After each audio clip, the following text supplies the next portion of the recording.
नमस्ते। मैं एस्ट्रो दिव्या कांति, दिव्या वेदयोग एस्ट्रो में आप सभी का स्वागत है। आज फिर एक नए विषय पे चर्चा करेंगे और आज मेरे साथ चर्चा के लिए प्रशांत खानवलकर जी भी है और ये भी ज्योतिष के बहुत बड़े ज्ञानी हैं। इन्होंने अपनी जॉब छोड़ के ज्योतिष के क्षेत्र में अब ये कार्य कर रहे हैं। ये गवर्नमेंट एम्प्लॉय थे रेलवे में। इनको 20 साल का ऑलमोस्ट एक्सपीरियंस भी है और हम दोनों ने एमए साथ में किया था। पर एमए करते वक्त भी इनको सबसे मतलब सब कुछ आता था।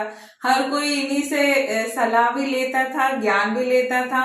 और आज भी जैसे मुझे कभी भी कुछ पूछना होता है या कोई चीज का डिस्कशन करना होता है तो हम दोनों कर लेते हैं।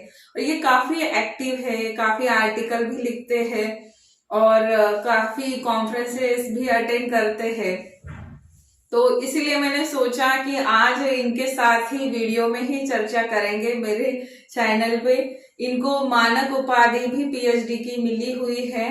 तो आपका बहुत बहुत स्वागत है। और मुझे आज मतलब यही जानना था कि फलित ज्योतिष के ऊपर मैंने सोचा आज अपन बात करेंगे। और आजकल अपन देखते हैं कि काफी चीजें कमर्शलाइज बहुत ज्यादा हो रही है और कुछ जैसे लोगों को प्रिडिक्शन में कई बार लोगों का जैसे सही भी नहीं होता है। कई बार जैसे फलित ज्योतिष में प्रिडिक्शन सही नहीं जा रही है। और आप जैसे किस तरीके से हमें फलित ज्योतिष करना चाहिए या फलित ज्योतिष पे आपके क्या विचार है, इस पे थोड़ा सा आप प्रकाश डालें। जी धन्यवाद रेखा जी। फलित ज्योतिष की जब हम बात करते हैं तो पहली बात तो हमारा कुछ बेसिक कॉन्सेप्ट से वो क्लियर होना चाहिए। और इसमें हमारे जो ग्रंथों के अध्ययन का भी बड़ा महत्व है। हमें ना तो कोई इस तरह की शॉर्ट टर्म कोर्स या पुस्तकों पे डिपेंड रहना चाहिए, बल्कि हमारे जो प्राचीन ऋषि मुनियों ने ग्रंथ लिखे हैं उनके योगों को भली भांति समझना चाहिए। और जब हम फलित की बात करते हैं तो सबसे पहले तो हमें बेसिक कंसेप्ट का ये है कि उस भाव का कारक क्या है, उस भाव का महत्व क्या है जिस भाव से संबंधित फलित है। भाव भावेश, उसमें बैठा ग्रह, उस ग्रह की स्थिति, उसके बल, इस पे ध्यान देना चाहिए। और जैसे है ना, आप जैसे आजकल जैसे शॉर्ट टर्म में लोग सिर्फ होरा ज्योतिष पे ध्यान देते हैं। जैसे कुछ लोगों को बेसिक कुंडलिका भी नहीं बनाना आती, पंचांग भी कुछ लोग नहीं जान पाते। और जैसे ज्योतिष मतलब मैथमेटिकल सब्जेक्ट है और ज्योतिष के जैसे इतने 16 कुंडलिकास भी बनती है। तो जैसे फलित ज्योतिष में हमें सबसे पहले जैसे लोगों के क्वेश्चंस के अकॉर्डिंग 16 कुंडलिका का भी किस तरीके से मतलब किस चीजों पे सबसे पहले ध्यान देना चाहिए कुंडलिकास में। पहले तो मैं कहूंगा कि हम वर्ग कुंडलियों में कोई उसका फलित के लिए उपयोग करने के पहले पहले जो लग्न कुंडली है उसको भलीभांति समझ ले। और लग्न कुंडली के साथ साथ फिर चंद्र कुंडली का भी महत्व होता है। और हमारे भारतीय ज्योतिष फलित में ये है कि लग्न और चंद्रमा में कौन बली है। कई बार ऐसा होता है कि लग्न से हम कुंडली देखते हैं और लग्न बली नहीं है या लग्नेश बली नहीं है तो फलित हमारा कई बार उतना एक्यूरेट नहीं हो पाता है। उसकी जगह स्थान पर हम चंद्र कुंडली से देखते हैं तो फलित सही बैठता है, क्योंकि चंद्रमा या तो उस कुंडली में बली है, चंद्र राशि बली है, चंद्र राशि का स्वामी बली है। तो ये एक तरीका है। और इसीलिए हमारे भारतीय ज्योतिष में एक सुदर्शन पद्धति भी बताई गई है जहां पर कि लग्न, सूर्य और चंद्रमा तीनों से ही हम फलित देखते हैं। अब आपने जैसे कहा कि वर्ग कुंडलियों की बात है तो हर किसी टॉपिक से संबंधित वर्ग कुंडली होती है। जैसे अगर हम विवाह का देखते हैं तो हम नवमांश को भी साथ साथ देखते हैं। तो नवमांश बीज है, परंतु हमें यह भी समझना चाहिए कि नवमांश कुंडली ग्रह के बल को भी प्रदर्शित करती है। जैसे हमने देखा कि कोई ग्रह वर्गोत्तम, तो वर्गोत्तम मतलब अगर जिस लग्न में जिस राशि में ग्रह हो उसी राशि में अगर नवमांश में भी है तो उसको हम वर्गोत्तम मान लेते हैं, तो वो बली हो जाता है ग्रह। इस तरह इसके अलावा जो मुख्य बातें हैं कि हमें ये ज्ञान होना चाहिए कि कौन सा भाव से संबंधित कौन कौन से विषय होते हैं। जैसे लग्न है, 12 भाव है, तो 12 भावों से संबंधित हमें विषयों का ज्ञान होना चाहिए। तभी हम ये समझ पाएंगे कि जातक का प्रश्न किस भाव से संबंधित है।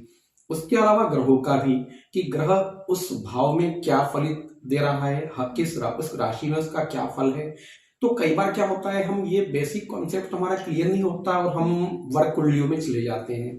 तो पहले हमें लग्न कुंडली का भली भांति निरीक्षण करना चाहिए, क्योंकि बगैर लग्न कुंडली या चंद्र कुंडली के हम डायरेक्ट वर्ग कुंडलियों का उपयोग नहीं कर सकते। हाँ, और जैसे ये होता है ना कि जैसे जो भी क्लाइंट आते हैं उनकी जैसे बहुत ज्यादा मतलब वो फ्यूचर को लेके इतने ज्यादा है ना, मतलब पजेसिव भी नहीं कहूंगी मैं उसको, मतलब उनको बहुत ये रहती है गहरी इच्छा कि तुरंत चीजें हो जाए। उनके एक्सपेक्टेशन भी इतने हाई होते हैं और वो एनी हाउ है ना, मतलब वो चीजें है कि नहीं, आपके लिए सही है कि नहीं। और फिर उन लोगों को जैसे है ना समझाना भी बहुत मुश्किल है। अब हर कोई है ना जैसे गवर्नमेंट जॉब का सोचता है, हर कोई, और बहुत ज्यादा है ना उसके लिए एम्बिशियस भी रहते हैं। एम्बिशियस होना ठीक है, एक लेवल पे अच्छा है, पर जैसे अपने लिए वो चीजें किस तरीके से है कुंडलिका में, मतलब लोग ज्यादातर ऐसे ही आते हैं कंसल्टेंसी लेने कि उनको अपनी जो चीज चाहिए उनको, मतलब चाहिए एनी हाउ, और वो चाहते हैं कि हम कुछ ऐसा उपाय उनको दे, और वो मतलब ना भी नहीं सुनना पसंद करते। फिर ऐसी कंडीशन में आप क्या करते हैं? आपका प्रश्न नई पीढ़ी के दृष्टिकोण से बहुत अच्छा है, और हमारा विद्यार्थी वर्ग और जो विद्या अध्ययन के बाद नौकरी चाहते हैं उनमें ये बात जरूर होती है, और इसके लिए ज्योतिष एक मार्गदर्शन का कार्य करता है। परंतु हमें ये नहीं भूलना चाहिए कि ज्योतिष एक संकेत मात्र है, कर्म का महत्व ज्यादा है। तो और बात यह है कि हम, और आजकल क्या है कि जैसे आपने गवर्नमेंट जॉब की बात की, तो आप मेरे पास भी कई प्रश्न आते हैं, आपके पास भी ऐसे प्रश्न आते होंगे कि हमें गवर्नमेंट जॉब कब लगेगा। तो हम जो देश काल परिस्थिति के अनुसार ये बात उन्हें समझा सकते हैं कि आज की परिस्थितियों में उतनी वैकेंसीज नहीं आती हैं। आज हम 20 साल पहले देखते हैं तो जितने गवर्नमेंट जॉब क्रिएट होते थे उतने नहीं होते हैं। तो कुंडली में ये केवल उनका प्रश्न नहीं होना चाहिए कि गवर्नमेंट जॉब ही कब और गवर्नमेंट जॉब ही क्यों। हम उसको और दूसरे भी कुछ क्षेत्र में उनको सफलता का संकेत कुंडली देख के दे सकते हैं। बिजनेस में भी बहुत कुछ सक्सेस आजकल हमारी नई पीढ़ी कर रही है।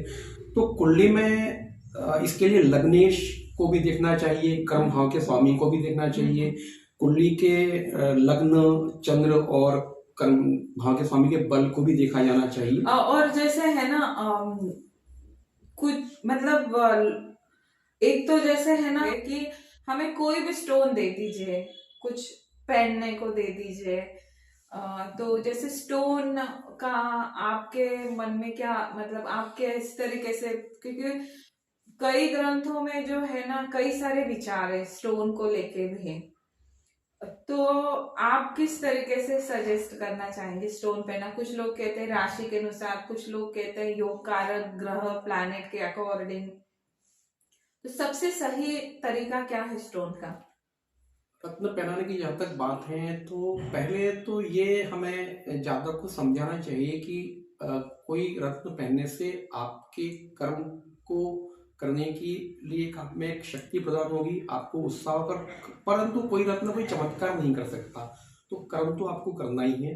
दूसरी बात, कौन सा स्टोन थोड़ा सा सपोर्ट मिल सकता है ना, हाँ। जो थोड़ा सा उस चीज के लिए लग बढ़ सकते हैं, तो ये नहीं कि हम उसी चीज पे डिपेंड रहे।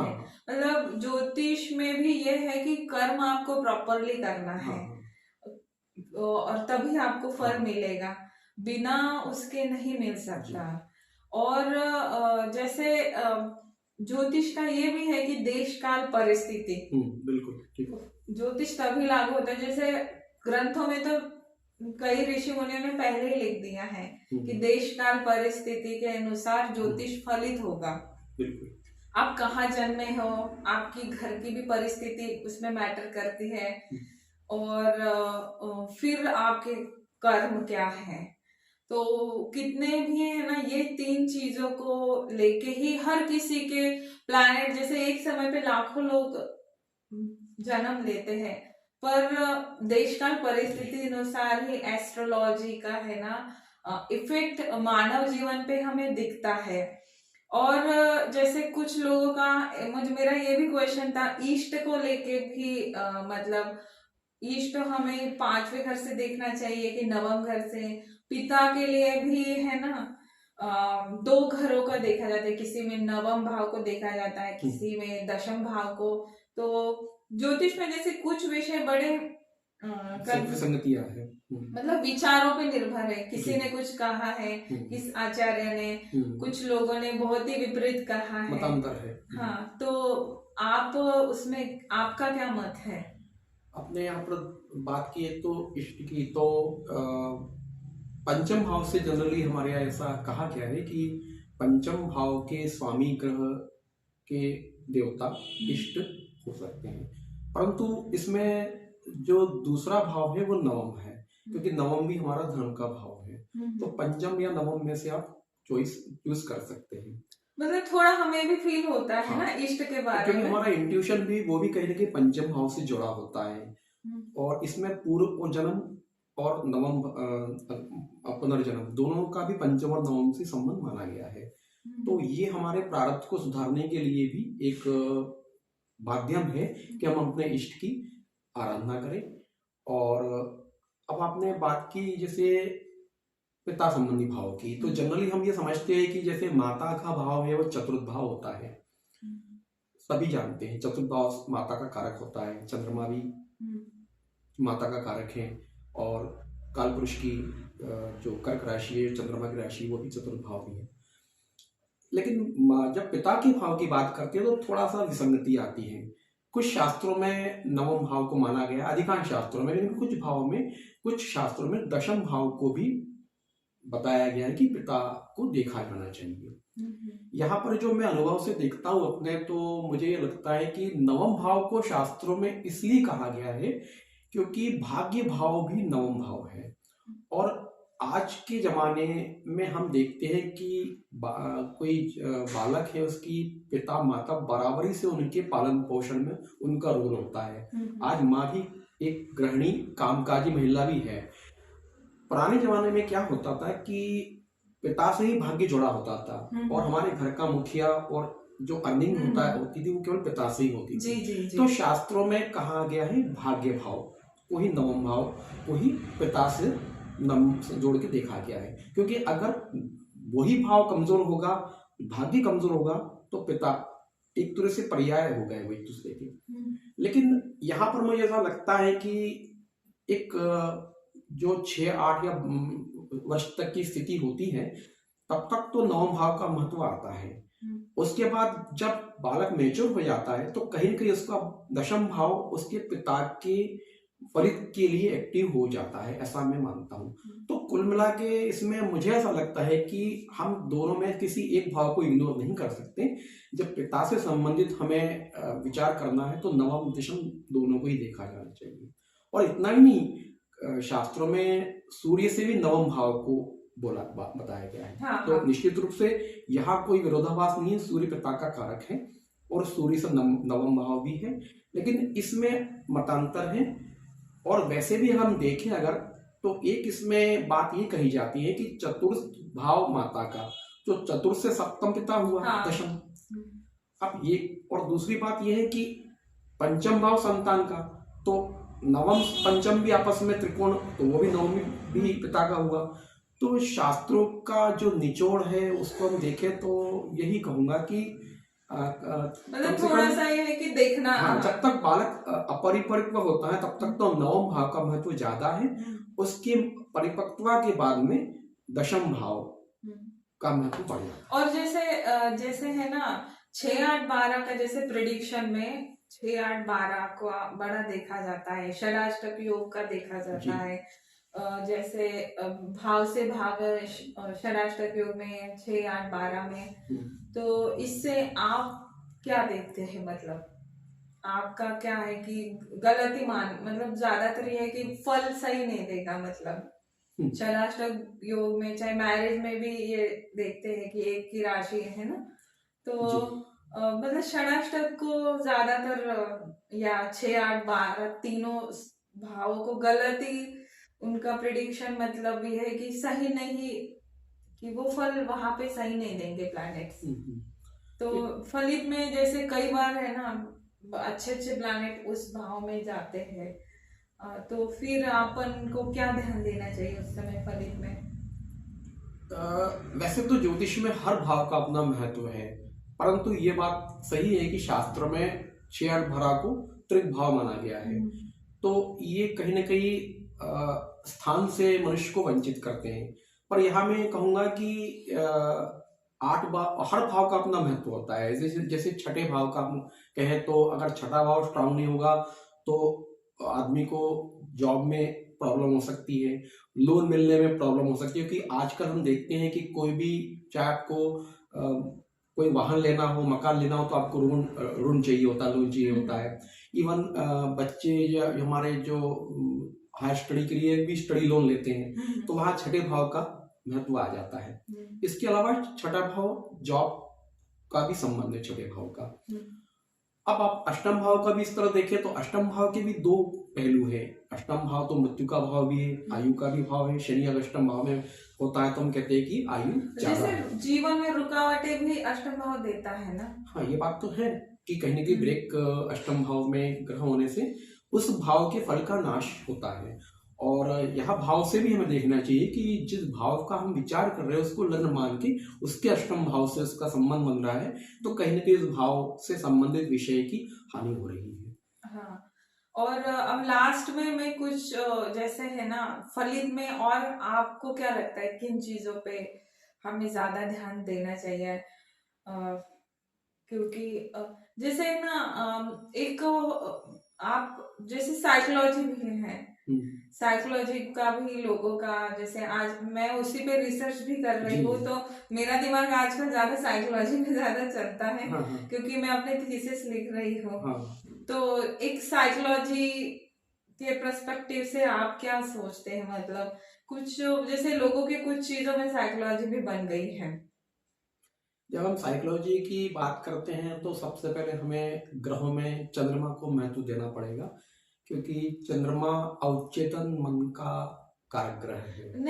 नहीं वो तो है, पर जैसे अब सामने वाला हमसे प्रेडिक्शन लेना चाहता है, तो हम उसकी साइकोलॉजी समझ के भी हमें थोड़ा सा इफेक्टिवली उसको क्या फ्रूटफुल है। कुछ लोग, जैसे मैं अब पढ़ाई कर रही हूँ, तो मतलब कुछ लोग बड़े पूजा में इंटरेस्टेड है, कुछ लोग पहनने में, कुछ चीजें पहनने में इंटरेस्टेड होते हैं, है ना, कुछ लोग हार्ड वर्क में इंटरेस्टेड है। तो मुझे भी लगता है कि फिर उनको उस फील्ड से कनेक्ट करके, पूजा में जो इंटरेस्टेड है उनको पूजा दे दो, है ना।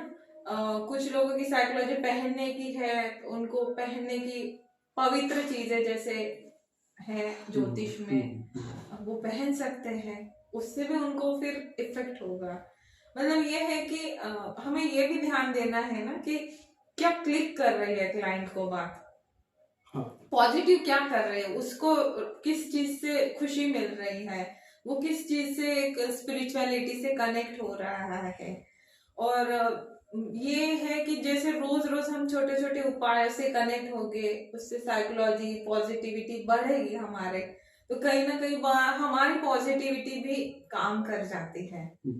ज्योतिष अपनी जगह बहुत पावरफुल है, बहुत इफेक्टफुल है, क्योंकि प्लैनेट हम पे इफेक्ट देती है। क्योंकि जब हम स्टडी कर रहे हैं तब हमें पता चलता है कि बहुत इम्पैक्टफुल है। मतलब जो चीजें, मतलब जब हम प्रिडिक्शन देते हैं, कुंडलिका देखते हैं, तो एक ओवरव्यू तो हमें आ ही जाता है उस व्यक्ति के पर्सनालिटी किस तरीके से है। फिर डिपेंड करती है उसकी साइकोलॉजी में व्यक्ति की पता है, फिर डिपेंड करती थी उसके फलित में कई चीजें बाधा भी आ सकती है। पर हम उस व्यक्ति को समझ लेते हैं मोटे तौर पे। सूक्ष्मता से भले कुछ चीजें मतलब बैकग्राउंड भी मैटर करती है, आप किसके संगत में।